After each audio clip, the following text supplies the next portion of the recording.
ser humano só se importa com ele próprio. Porque eu preciso pagar o meu aluguel, pagar o aluguel ou receber essa ajuda é o interesse daquela pessoa. E falando tecnicamente, nós não devemos fazer isso. Mesmo que nós estejamos extremamente desesperados para fazer aquela venda, mesmo que nós precisemos muito daquele emprego, nós não podemos ignorar essa regra. Sentou numa mesa de negociação, você pretende atingir um objetivo, fale dos interesses da outra pessoa. Então, se você estiver numa mesa de entrevista, diga para o entrevistador o que a empresa vai ganhar contratando você, o que você pode agregar de valor para aquela companhia, para aquela empresa. Se você estiver vendendo o seu produto, diga para o seu cliente o que ele vai ganhar com o seu produto. O cliente não está interessado se você está preocupado em bater a meta ou não, se você vai ganhar um bônus ou não. Isso não é problema dele. Coloque toda a atenção e todo o foco naquilo que vai beneficiar o cliente ou qualquer outra pessoa que esteja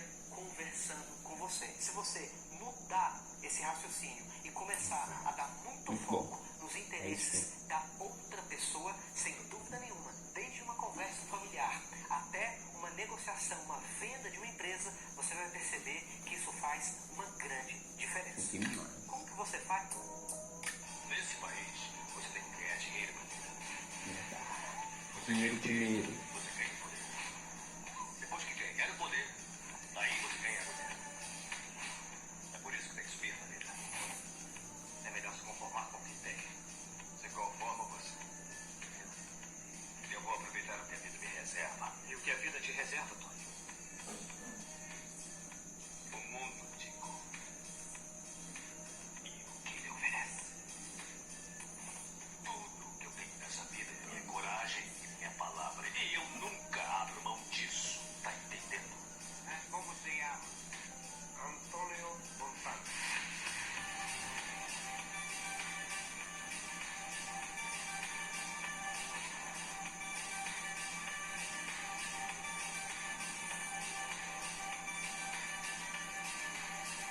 Assisti esse filme já, Scarface. Nesse país. Gostaria de ver. Ó, Honda. Aí, Honda. Tirar o som porque o YouTube não gosta mesmo. Esse carro é muito bonito, velho. Muito.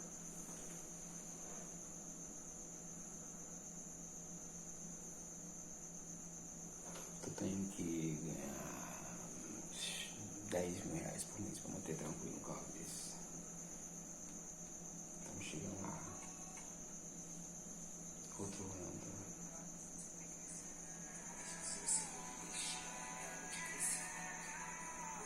Imagina ter que organizar o... Só tem uma coisa a dizer. Sou bom e novo. Bom e novo? Bom e novo. Como assim? Bom e novo. Em tudo. Só tem uma...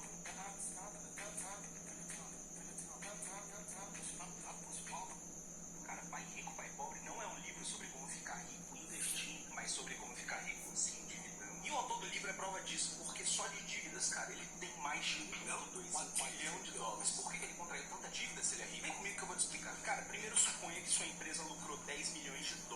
Você mora nos Estados Unidos e obviamente vai pegar $1 milhão desse dinheiro para comprar um carro. Só que não vai muito rápido não, porque o grande problema disso tudo é que dependendo da forma que você recebe esse dinheiro, você paga muito imposto. Por exemplo, se você recebe esse dinheiro como salário, você paga R$3.700.000 de imposto. Em vez disso, eles podem apenas vender as ações e pagar 20% sobre ganho de capital. É por isso que enquanto a secretária... Dormiu? Dormiu, tava com fome. Tomou o leitinho e dormiu. O café tava ruim. Deixa eu ver. Ali. Quer mais café?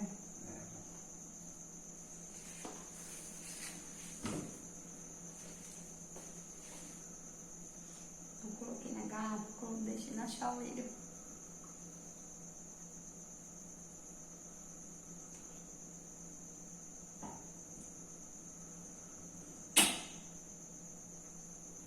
E ele esfriou.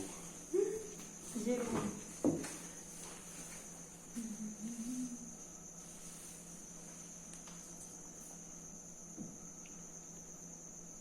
Se você não for um bom comunicador, você vai ganhar 3 vezes menos. Pode ter Você 3, não pode vai ter mais. conseguir convencer as pessoas. Você vai ter dificuldade Comunicação. em relacionamento.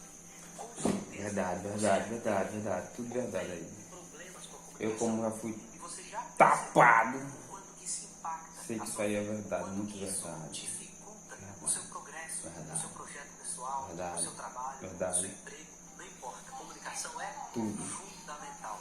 É uma das principais habilidades de alguém que quer ter sucesso na vida. Mas a grande pergunta é a seguinte: Qual? como que você pode melhorar a sua comunicação? Você precisa fazer O que eu vou fazer agora? 3 coisas. Quer dizer, Primeira coisa, conhecer uma metodologia. E essa metodologia, essa prática que você precisa conhecer é a retórica e a oratória. Elas vão te dar todo o fundamento Exatamente. necessário para que você se torne um comunicador melhor. Mas somente Rápido. isso não é o suficiente. Você precisa desenvolver o seu vocabulário, ampliar o seu repertório. E por último, você precisa ter uma boa dicção. Não uma dicção perfeita, mas uma boa dicção. O primeiro passo, falando sobre a retórica e a oratória, é você conhecer o livro A Retórica de Aristóteles. Lá você vai ter acesso à melhor metodologia e o melhor. tá bom, convenceu já. A retórica de Aristóteles.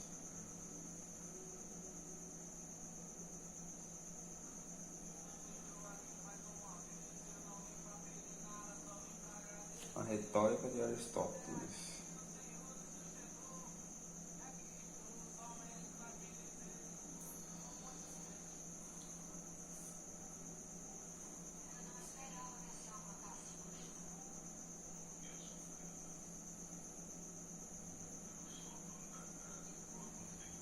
Conteúdo para que você possa desenvolver essa habilidade, tá? Ampliar o seu repertório.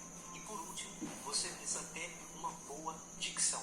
Não uma dicção perfeita, mas uma boa dicção. O primeiro Uma boa passo, dicção. falando sobre a retórica e a oratória, é você conhecer o livro A Retórica de Aristóteles. Lá você vai ter acesso à melhor Mas não sei qual é, pode ser um bom. melhor. Pode ir. Ai, tá bom. Tá? Misericórdia. Tu homem. Tem mais coragem que muita gente. Muito longo. Por que eu não vou? Vem. Sim. É pra ser longo mesmo? Vamos lá, então. As finanças dos recém-casados. Vai. A vida 2, até que ponto juntar tudo? Até que ponto juntar tudo? Até que ponto juntar tudo? Nas palavras de Gustavo Cerbasi, deve ter uns 30 anos de mercado financeiro. Então ele sabe mais do que nós. Sabe mais do que eu, sabe mais do que você, sabe mais do que ela. Então vamos escutar o mestre. Vai. Vou gaguejar. Não tem problema. Um casamento só dá certo quando o seu verdadeiro sentido é o da união. Ui. O discurso diz que particularidades e individualidades devem ser respeitadas. A prática mostra que, na verdade, elas são toleradas e há uma expectativa recíproca de que, ao longo do relacionamento, cada um acabe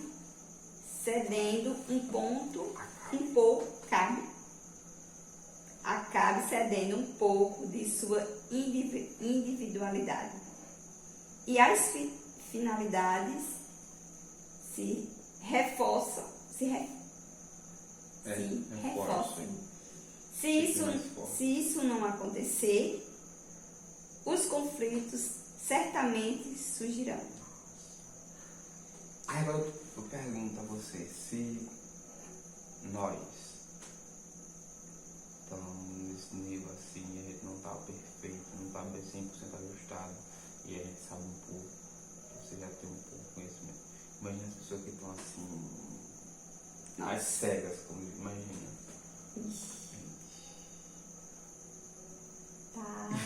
Tá uma bagaça, uma bagaceira. Pode ir. O mesmo vale para as finanças do relacionamento. Elas saudáveis se for praticando o sentido de união e vocês administrarem a renda familiar em conjunto. Com o casamento, passam a ser 2 salários, 2 cabeças pensando. 2 formas diferentes de lidar com o dinheiro. Imagine a dificuldade se cada um tiver os próprios objetivos financeiros. Trabalhar com um orçamento diferente e decidir como investir seu dinheiro. Com o tempo, o desequilíbrio é inevitável. Planos comuns jamais serão construídos de modo eficiente se tudo no relacionamento for dividido. Perde-se em eficiência, em organização e em resultados. Se ambos já tinham um planejamento financeiro individual, antes da união, a transição para o planejamento conjunto deve levar em conta os seguintes passos. Vocês devem definir qual dos 2 orçamentos está mais organizado e prático para a gestão das contas dos 2 e adotar esse modelo de plano. Do modelo a ser destacado, devem verificar quais informações podem ser aproveitadas e agregadas ao plano comum, somando então todos os gastos em uma única planilha de orçamento doméstico. As contas bancárias devem ser agrupadas aos poucos, para que vocês tenham tempo de se organizar na nova situação. Lembre-se de que muitas mudanças simultâneas geram pilhas de documentos e contratos novos. Primeiro façam a documentação da conta conjunta, preferencialmente adicionando um dos 2 a uma das contas existentes, para não ter o histórico de relacionamento com um banco. Então, agrupem os investimentos e depois os cadastros de débito automático de contas, transfiram o dinheiro do salário para a nova conta. E somente após se certificarem de que tudo está funcionando como previsto, encerre a conta corrente a ser destacada. Preferencialmente, os cartões de crédito também devem ser unificados para que vocês possam pagar uma única unidade menor e aproveitar melhor os programas de milhagem e vantagens oferecidas. Cancele o cartão cujo histórico de gasto seja menos relevante. Contas bancárias separadas são válidas no caso em que ambos trabalham e se veem obrigados a receber o ordenado por bancos diferentes, mas ao menos os investimentos têm de ser concentrados, pois os fundos de investimento mais rentáveis só estão disponíveis para clientes com maiores quantias para aplicar. Além disso, ao manter contas separadas, paga-se diferentes tarifas bancárias em dobro. É razoável abrir mais de uma conta corrente quando há preocupação com a segurança, com elevado número de sequestros, relâmpago, mas nas grandes cidades brasileiras torna-se hábito comum.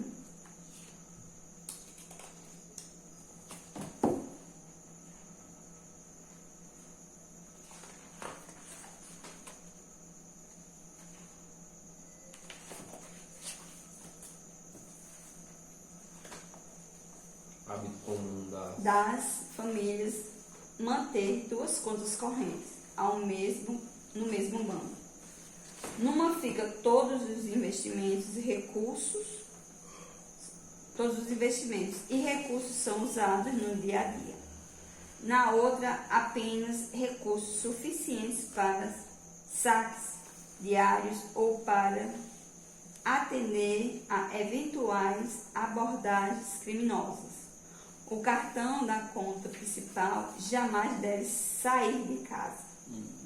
Negocie com o gerente a isenção de tarifas para a segunda conta, com base no bom relacionamento da conta principal.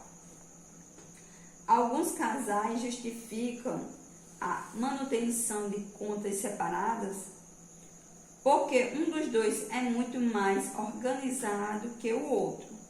Isso ocorre em situações em que, por exemplo, um seja do tipo financista e o outro do tipo desligado. Nosso isso caso. sabe muito, velho. Ele sabe muito. Nosso caso. Tal justificativa apenas contribui para o adiamento das conquistas financeiras. Se o problema é a desorganização do parceiro, o mais competente nesse quesito deve assumir a administração da conta conjunta, inclusive propondo limites para o uso do dinheiro. O trabalho não será muito maior que o do administrador, uma conta individual. Nossa, ele sabe. Ele sabe. Ele sabe muito. Rose e Tadeu sempre procuraram manter suas finanças organizadas. Ela muito disciplinada e Metódica.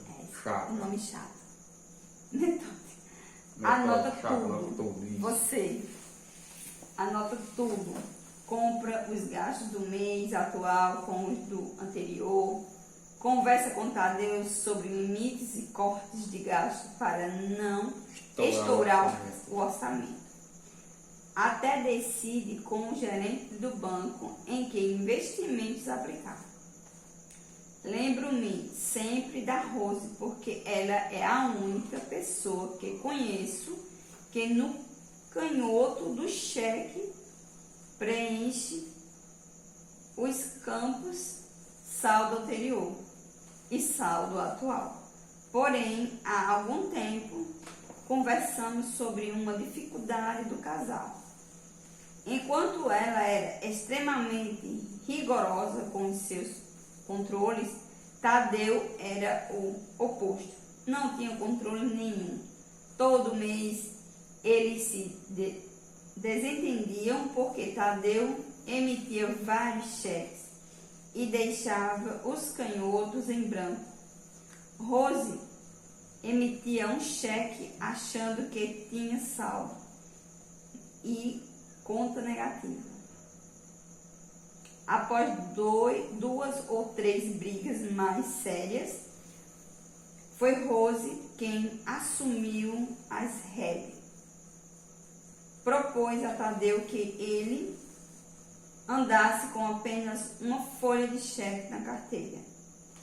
Quando quisesse outra, ele lhe passaria os dados do último cheque gastado. Aí foi Tadeu quem não gostou. O problema foi resolvido com o surgimento do dinheiro eletrônico. Hoje eles não usam mais cheques. Tudo é comprado no cartão de crédito ou no débito e Rose controla diariamente via internet o movimento da conta conjunto dos dois. Entendeu? Por quê? Regimes do casamento civil. A gente ainda não passou por essa parte. O regime do casamento civil, mais comum na sociedade brasileira, é o da comunhão parcial de bens, em que o casal compartilha tudo o que foi conquistado após o casamento. Em caso de separação, os bens possuídos anteriormente não são divididos, mas tudo o que foi obtido junto é compartilhado por igual, nada mais justo. Os demais regimes de casamento são eficientes em condições muito específicas. A comunhão universal de bens é um regime justo para noivos cujas famílias possuem condições e patrimônios semelhantes, bens anteriores ao casamento e heranças são comuns aos dois, sendo dividido igualmente em caso de divórcio. E a separação total de bens é sugerida em situações em que um dos noivos tem um patrimônio e uma renda muito superior ao do outro, e cada um possui certa independência financeira, como no caso de artistas e profissionais de grande projeção. É coerente que as finanças de cada um sejam mantidas separadas, como em toda situação em que há uma parte financeira favorecida. É elegante que a sugestão por esse regime de casamento parta do mais fraco, no caso quem tiver menor renda e patrimônio. Esperar que parte do outro é criar oportunidade para um desconfortável clima de desconfiança. O grande problema das discussões sobre dinheiro em família, o caminho a seguir, então, é aquele que traduz na essência o sentido do casamento: unir e compartilhar. Vocês começarão com o pé direito, se desde o começo